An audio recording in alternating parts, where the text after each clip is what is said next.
नमस्कार, जय हिंद दोस्तों। स्वागत है आपका हमारे यूट्यूब चैनल GWA पर। तो दोस्तों, आज की हमारी ये वीडियो है हिंदी पेडागोजी की सीटेट दिसंबर का जो एग्जाम होता है। ठीक है, तो आज हिंदी पेडागोजी की 6 क्लास है और इसके पहले जो 5 क्लास हमने डाल दी है, तो उसको जाकर आप जरूर पढ़ें। आपको बहुत हेल्प मिलने वाली है वो वीडियोस से। ठीक है, तो चलिए अब क्लास की शुरुआत करते हैं। ठीक, चलिए। पहला प्रश्न हमारा क्या है? पहला प्रश्न हमारा है कि भाषा के संबंध में कौन सा कथन सही नहीं है? यहाँ पे नहीं है, इसको करेंगे ठीक। ठीक है, भाषा के संबंध में कौन सा कथन सही नहीं है? अब हम पढ़ते हैं ऑप्शन को। ऑप्शन हमारा क्या है कि बहुभाषिकता बच्चों की अस्मिता का निर्माण करती है। देखिए, बहुभाषिकता बच्चों की अस्मिता का निर्माण करती है।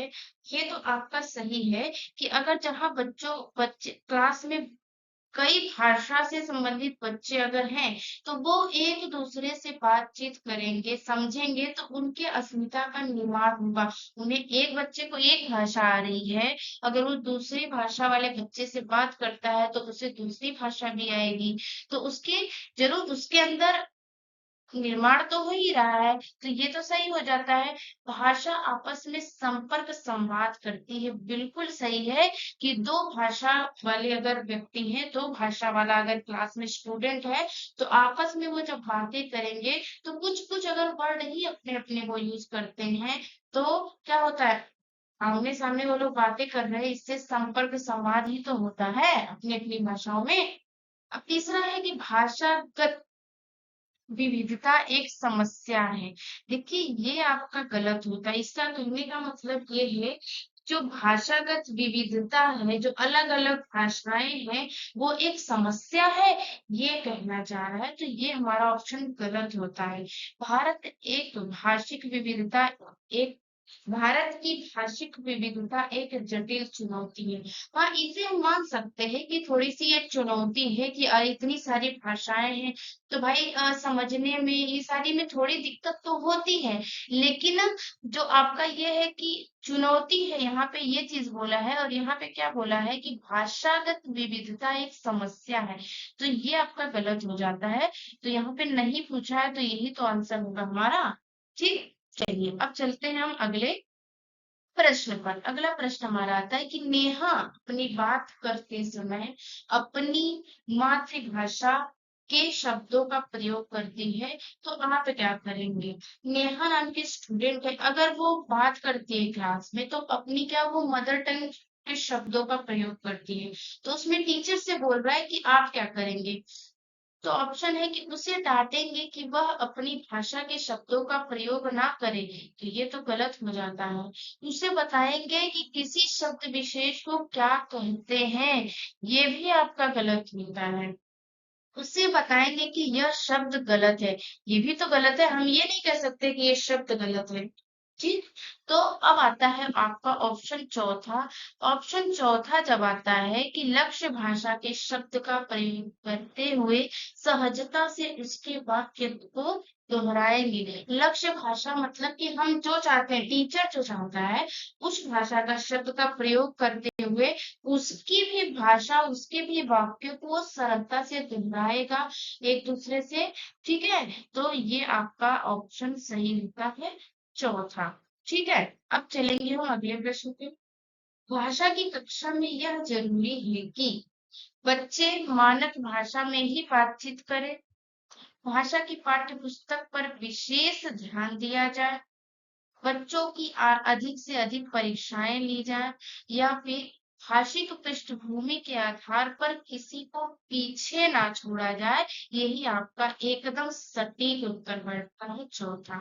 ठीक है, कि भाषा की कक्षा में यह जरूरी है कि भाषिक पृष्ठभूमि के आधार पर किसी भी बच्चे को पीछे ना छोड़ा जाए। यदि शिक्षक अपने बच्चों के साथ भेदभाव करेगा कि इसे नहीं आ रही है ये भाषा, तो उसे पीछे अगर छोड़ देता है, तो वो अन्य बच्चों से तो हर चीज में पीछे हो जाएगा, तो उनका क्या होगा, भाषिक विकास पूर्ण रूप से नहीं हो पाएगा।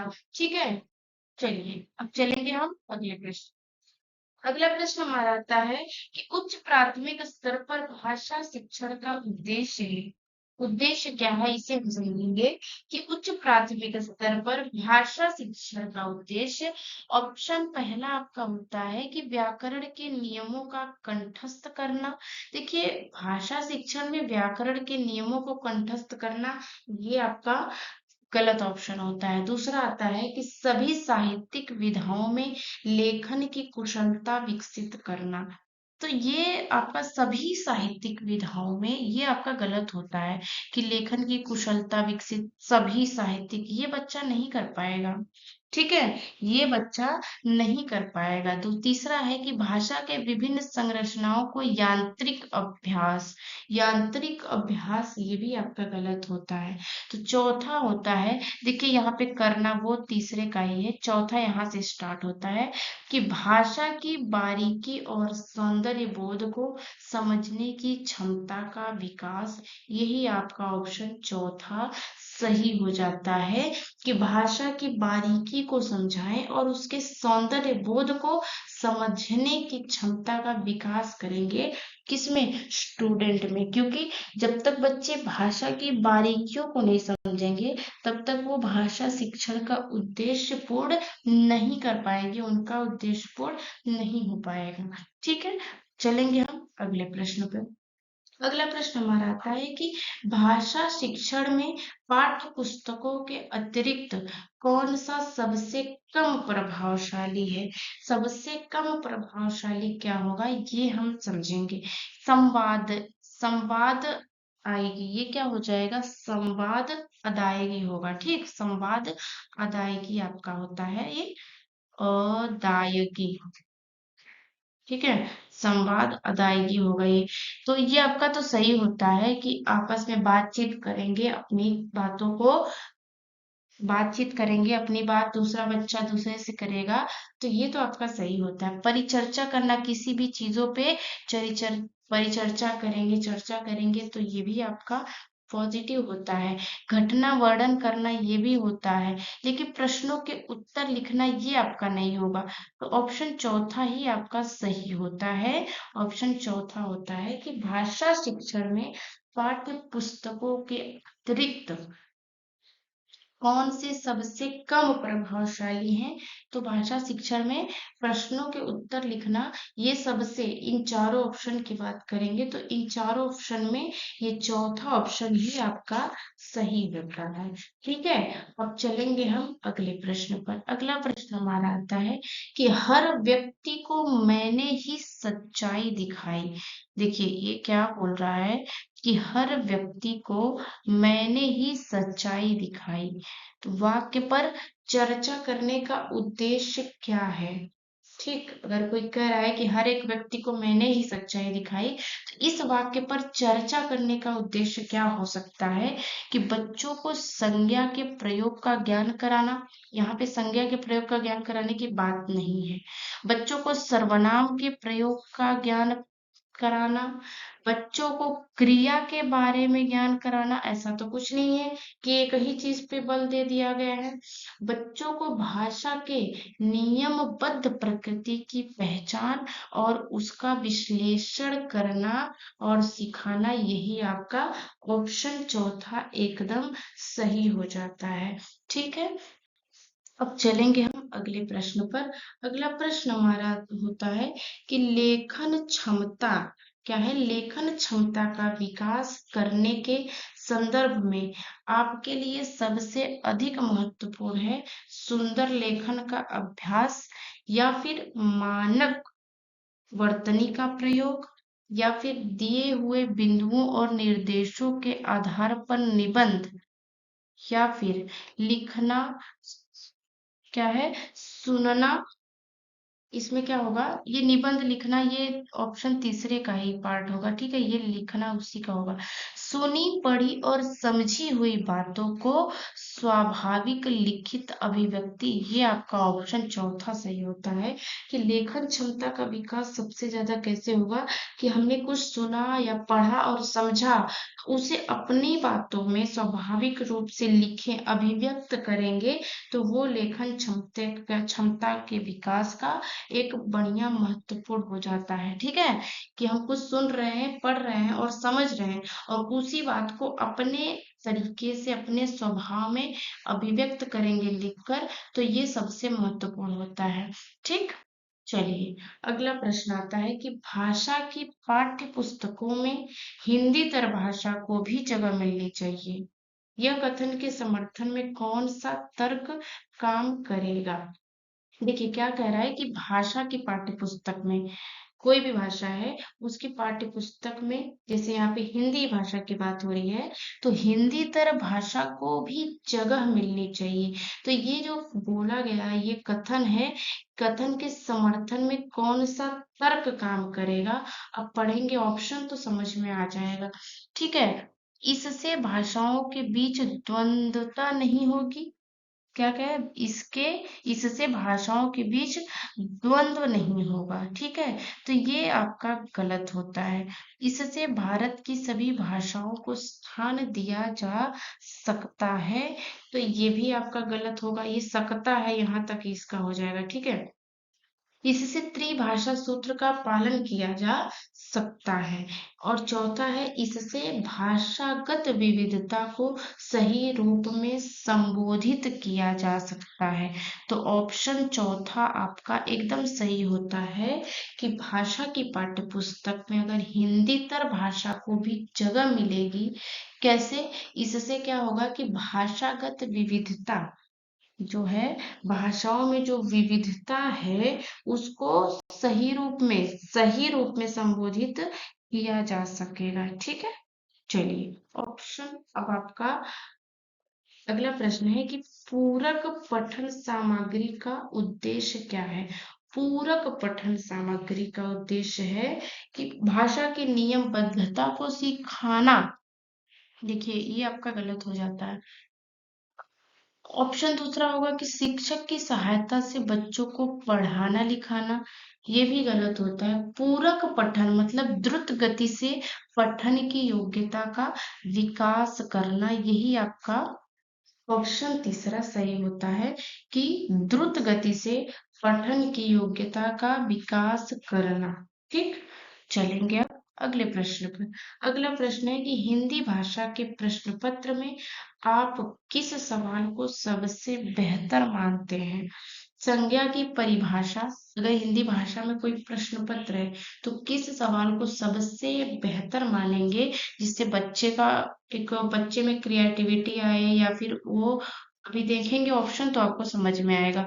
संज्ञा की परिभाषा, ये तो छोटा सा प्रश्न हो जाता है। बाबा भारती क्यों उदास थे, एक ही लाइन में उत्तर मिल जाएगा इसका। लाल बहादुर शास्त्री के बचपन का नाम, ये भी नहीं होगा। अगर हम बात करेंगे क्या, कि अगर आप बाबा भारती की जगह होते तो क्या करते, तो इसमें क्या होगा कि बच्चा जरूर थोड़ा लॉन्ग में इसका आंसर देने की कोशिश करेगा, अपने शब्दों में अपने विचारों को अभिव्यक्त करेगा। तो ये क्या होगा, सबसे बेहतर प्रश्न पत्र होगा। ठीक, चलिए अब हम बात करेंगे अगले प्रश्न की। अगला प्रश्न होता है कि कविता शिक्षण के संदर्भ में आप किसी बिंदु को सर्वाधिक महत्व देते हैं। ये किसी नहीं होगा, ये किस होगा, कि कविता शिक्षण के संदर्भ में आप किस बिंदु को सर्वाधिक महत्व देते हैं? तो पहला ऑप्शन होता है कि कविता के एक से अधिक अर्थ हो सकते हैं। ठीक है, अब देखेंगे अगला ऑप्शन, कविता एक निश्चित अर्थ होता है, ये तो गलत है। कविता का एक निश्चित अर्थ नहीं होता है। फिर ऑप्शन तीसरा आता है कि कविता में सामाजिक परिस्थितियों की झलक नहीं होती, ये भी गलत है। कविता में राजनीतिक परिस्थितियों की झलक नहीं होती, तो देखिए ये भी आपका गलत हो जाता है।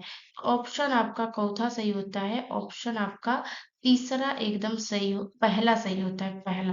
पहला है कि कविता के एक से अधिक अर्थ हो सकते हैं, यही सही होता है। ठीक है, कि कविता का अलग अलग अर्थ हो सकता है, उसका अलग एक से अधिक भाव हो सकता है, कविता के बारे में ये बात की गई है। ठीक, चलेंगे हम अब अगले प्रश्न पर। अगला प्रश्न है कि कोई भी भाषा पुस्तक तभी सफल मानी जाएगी जब देखिए ये मिस प्रिंट हो गया है कि जब के बाद ये पहला ऑप्शन आपका आता है, ठीक है। इसके लिए माफी चाहेंगे, आप लोग प्लीज थोड़ा सा एडजस्ट करिएगा। ये पहला ऑप्शन आता है कि वह बच्चों को प्राचीन साहित्य की पूरी जानकारी दे। और फिर दूसरा ऑप्शन यहाँ पे, अब यहाँ से दूसरा चालू होता है, ये दूसरा, ये तीसरा, ये चौथा आपका होता है। पहला ऑप्शन आता है कि वह बच्चों को प्राचीन साहित्य की पूरी जानकारी दे। दूसरा है कि वह बच्चों को व्याकरण के नियमों से परिचित कराए।